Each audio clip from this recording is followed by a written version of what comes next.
বেআইনি অটো চলাচলের বিরুদ্ধে রাস্তা অবরোধে বিক্ষোভ। সুন্দরবনের বাসন্তী অঞ্চলে দিনের পর দিন বেআইনিভাবে চলছে অটো। দীর্ঘদিন ধরে এই রুটে অবৈধভাবে অটো চালানো চালকরা এতে ব্যাপক ক্ষতির মুখে পড়ছেন। তাদের অভিযোগ, শাসক দলের কিছু নেতা মোটা টাকার বিনিময়ে নতুন ও অবৈধ অটোগুলিকে চলাচলের ছাড়পত্র দিচ্ছেন। এই অটো চালকদের দাবি, প্রশাসনের নাকের ডগায় বেআইনি অটো চলাচল অব্যাহত থাকায় তাদের পেট চালানোই দুষ্কর হয়ে উঠেছে। এই পরিস্থিতির প্রতিবাদে শুক্রবার সকাল থেকে বাসন্তীর রাজ্য সড়কের পালবাড়ি মোড় অবরোধ করে বিক্ষোভে সামিল হন বহু অটো চালক। তাদের স্পষ্ট দাবি, অবিলম্বে বন্ধ করতে হবে বেআইনি অটো চলাচল। দীর্ঘদিন ধরে চলা এই বিক্ষোভের জেরে রাস্তায় যান চলাচল সম্পূর্ণ থমকে যায়, জনজীবনও বিপর্যস্ত হয়ে পড়ে। ব্যুরো রিপোর্ট, আমাদের টিভি। ক্যানিতে ধামাকালে তো আপনার পারমিট আছে। এই রুটে প্যাসেঞ্জার নিয়ে এসেছিল, হসপিটালে এসেছিল বলে কে হসপিটালে এসেছিল? এই সবাই হসপিটালে এসেছিল, তিনজন হসপিটালে আছে। তিনজন হসপিটালে। তুমি আরও বাকি প্যাসেঞ্জার তোমাদের রিজার্ভ গাড়ি? হ্যাঁ, হসপিটালে বলে রিজার্ভ আছে। প্রত্যেক হসপিটাল থেকে রিজার্ভ আছে, প্রত্যেকে আসছে কলতলা থেকে। কলতলা থেকে। এই প্যাসেঞ্জারগুলো কেন? প্যাসেঞ্জারগুলো কেন তোমরা করতে আমার বাড়ির লোক তো ফালতু কথা বলবি না, সারাদিন গাড়ি আসবে। আমি কী করবি? আপনার করতে হবে আপনার প্যাসেঞ্জার তো দুজনে প্যাসেঞ্জার। তুই বলছি বাড়ির লোক, হসপিটালে বলে যাবে বলে নিয়ে যাচ্ছি, বলছে বাড়ির লোক আলাদা প্যাসেঞ্জার। তুই তো বলি তিনজন হসপিটালে প্যাসেন্ট আছে। পেশেন্ট যদি থাকে তাহলে রিজার্ভ হলে রিজার্ভ তিনজন থাকবে। তুই ছজন প্যাসেঞ্জার নিয়ে কোথায় যাচ্ছিস? আসছিলাম না, সত্য কথাটা বল, সত্য কথাটা বল। যে কলতলা থেকে সোনাখালি খাটিস তো? আসি না, আসি কি জন্য এলি? ক্যানিং থেকে যদি যেতে আসবি তাহলে কলতলা থেকে ব্যাঙ্গাতে তাহলে ক্যানিং মারা থেকে ব্যাঙ্গে নিয়ে আসবি, ক্যানিং মারা থেকে ব্যাঙ্গে নিয়ে আসবি। মাসি আপনি করতে ঘুরেছেন, সত্য কথা বলবেন। কলতলায় ঘুরেছেন, আপনারা কি পেশেন্ট না প্যাসেঞ্জার? প্যাসেঞ্জার তো কি বলছে? আমরা প্যাসেঞ্জার। আমার কথা তর্ক বিতর্ক করবি না, তর্ক বিতর্ক করবি না।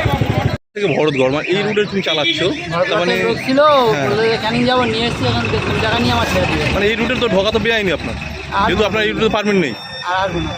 আর আসবো না। তুমি কতবার আসলে? কোন লাইনম্যান পেরেছে?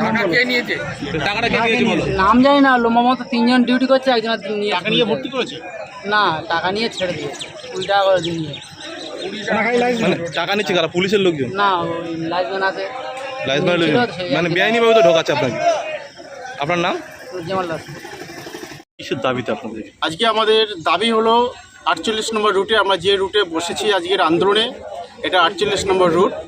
এই রুটে দীর্ঘদিন ধরে অবৈধভাবে অটো চলাচল করছে। বিভিন্ন রুট থেকে নেতাদের মদতে, একটা দালাল চক্রের মদতে মোটা অঙ্কের টাকা নিয়ে তারা বিভিন্ন রুট থেকে অটো এনে এই রুটে চালাচ্ছে।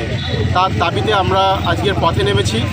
এর আগে 18/2/2025 অর্থাৎ এই বছরের ফেব্রুয়ারি মাসে আমরা সমস্ত দপ্তরকে জানিয়েছিলাম বিষয়টা নিয়ে। জানানোর পর এর ভিত্তিতে এসডিওয় বসা হয়েছিল 20/5/2025 মে মাসের 20 তারিখে। সেখানে একটা সিদ্ধান্ত হয়েছিল, ওখানে আধিকারিকরা ছিলেন এবং ব্লক নেতৃত্ব, আমাদের আইএনটিইউসির জেলা প্রেসিডেন্ট পরেশরাম দাস উনিও ছিলেন। সমস্ত সবাই থেকে একটা সিদ্ধান্ত হয়েছিল যে এই নতুনভাবে কোনো অটো চলাচল করা যাবে না বা নতুনভাবে অটো ভর্তি হবে না। এর পরেও সেই প্রশাসনিক সিদ্ধান্তকে উপেক্ষা করে তারা দিনের পর দিন এইভাবে অবৈধ অটো ভর্তি করে যাচ্ছে, যে অটোগুলোর কোনো বৈধতা নেই, কোনো নম্বর প্লেট নেই। আমরা সেইগুলো বন্ধের দাবিতে বারবার প্রশাসনকে জানিয়েছি। প্রশাসন হাত গুটিয়ে বসে আছে, প্রশাসন নিষ্ক্রিয় ভূমিকা পালন করছে। মানে এটা কিভাবে সম্ভব হচ্ছে বা কারা রয়েছে নেতৃত্বে? এটা একটা দালাল চক্র আছে, যারা পার্টির মদতে বা পার্টির নাম করে এই দালালিগুলো চালিয়ে যাচ্ছে।